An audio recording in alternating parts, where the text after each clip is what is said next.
city in which she was attending university. What kind of issues did you deal with kids? I mean, were there drugs? I mean, was it? There were some drugs, but mostly drugs were handled by somebody else. And it was also more in the high school, and I didn't work in the high school. I worked in the elementary and the junior high. Though I do remember one child being taken out with a straitjacket from the junior high school because he was so out of control. There was some drugs, there was some sexual acting out, there was depression,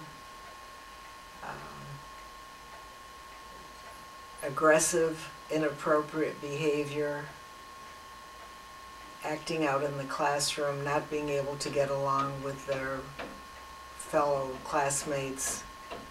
Sometimes a child wouldn't come to school, long absences, and we were very involved with the parents. And at one point, I began taking more courses and more seminars, and became involved with children with learning disabilities. And after a while, that's what sort of I specialized in. Mm-hmm. And we had special classes for children with learning disabilities.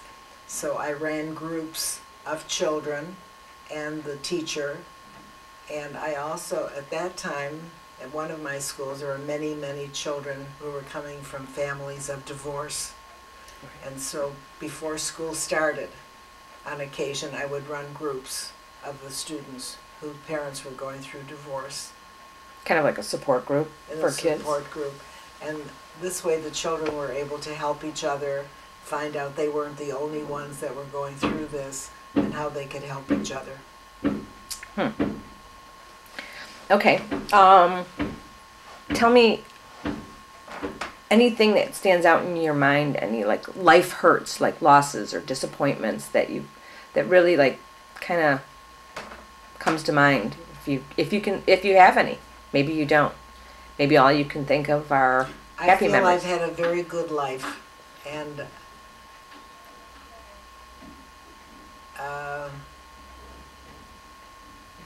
I suppose one of the disappointments, as I thought about it, was that I really did want to go to medical school, and that wasn't possible. But I feel that I've had a very good career, and as a matter of fact, when I turned 70, I went down to the university and said, I've had such a good career and now I'm retired, I want to pay back to the university. So I started a scholarship at Wayne State University, and it's for a woman who's in her second year of study as a social worker, and that was my only restriction. And I'm very proud of that. Now, is the scholarship called the Annette Friedman Scholarship Fund? It's called the Annette Snyderman Friedman Scholarship, and it will be going on forever. I've told my children, instead of giving me personal gifts on occasions, birthdays and Mother's Day, that they should send the money to the scholarship. And I personally, with Uncle Gerald, make a contribution each year. Oh, how nice. I didn't even know that. That's great. So tell me about being a parent and anything that from each particular child. I mean, you can name each one a certain incident that stands out. I love being a parent. I always wanted at least 4 children. At one point I wanted 5, so I hoped that I knew there was a family in Huntington Woods that my daughter had been friendly with, where there were 3 children, and then the 4th and 5th were twins. So I kept hoping that would happen, but it didn't. And I remember when my oldest was going through adolescence, and that was sort of a difficult time. And I came downstairs, and she said something, and I said something, and she said, I'm very proud of how you handled that. She was complimenting me.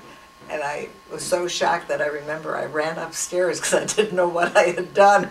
And I didn't want to spoil it. That was you, Donna. Yeah, right. And one of the problems that we had is our third child was born with an aorta stenosis. And he's always had some physical limitations because of that.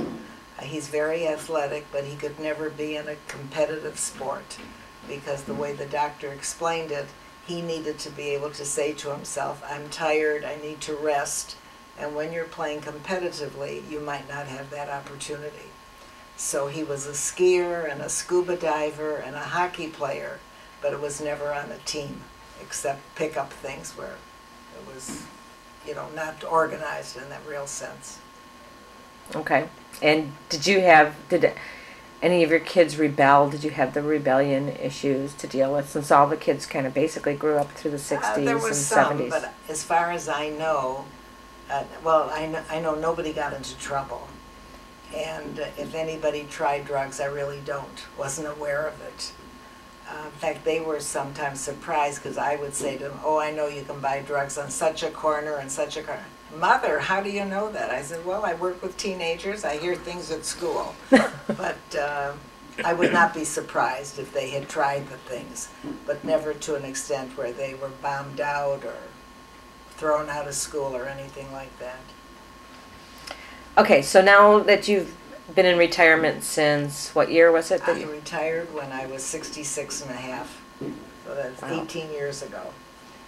Okay, and talk about what you've done in your retirement. Well, we've been very fortunate. We've had good health, and we've traveled extensively, and we've traveled even more since we retired. And when Uncle Gerald retired, we started spending our winters in Coronado, California. We have a son and daughter-in-law and grandchildren in the San Diego area. So that seemed to make the most sense. And I play tennis.